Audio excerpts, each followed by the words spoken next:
না আপনার কলিগদের সাথে কেমিস্ট্রি হয় না যে আমরা অনেক সময় দেখি যে অনেক ক্যাট ফাইট যুদ্ধ হয় আর কি, তা আপনাদের সময় সেরকম কিছু হয়নি, মানে আপনি কাউকে প্রতিদ্বন্দ্বী ভাবতেন না? বিনয় না করে ডিপ্লোমেসি না করে বলেন, দু একটা নাম বলেন, একটু স্পাইসি কিছু বলেন। প্রতিদ্বন্দ্বী ভাবার চেয়ে আমার মনে হয়েছে আমি এক ধারায় কাজ করে গিয়েছি, আমার সমসাময়িক যারা কাজ করেছেন তারা তাদের এক ধারায় কাজ করে গিয়েছেন।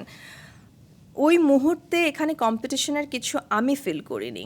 আমার মনে হয়েছে যে ওই যে আমি ওই কাজটা তো ছেড়ে দিয়েছি, ওটা তো একজন করবেন, আমি আমার কাজটাই মনোনিবেশ করেছি, যে কারণে আমার কখনো মনে হয়নি আমি একটা কম্পিটিশনে আছি, এই রেসে আমাকে জিততে হবে, আমাকে ওখানে পৌঁছাতে হবে, ওটা না, আমাকে এত দূরই পৌঁছাতে হবে। আচ্ছা আমি একটু থামাই, আমি এখন একটা নাম বলি, হ্যাঁ। নওশিন নাহরিন মৌ।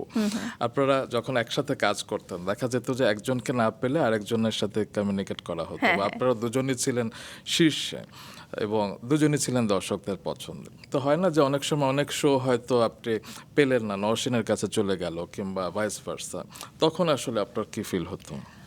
প্রথমত আমি জানার চেষ্টা করব আমার কোনো কারণে ওনারা কি এই সিদ্ধান্ত নিয়েছেন কিনা, জাস্ট টু ভেরিফাই আমি কিছু ভুল করেছি কিনা। হতে পারে মাছরাঙা আমার কোনো একটা কাজ পছন্দ করলো না, তখন অসীন আপুকে ডেকে নিয়েছে, তো আমি জাস্ট এটা জানার চেষ্টা করব মাছরাঙা আমার ওপর কি কোনো কিছু নিয়ে বিরক্ত কিনা, তাহলে আমি নেক্সট টাইম ওটাকে কারেক্ট করার চেষ্টা করব, রাদার দেন কেন মাছরাঙা আমাকে নেয়নি আর নসীন আপুকে নিয়েছে, ওটা না।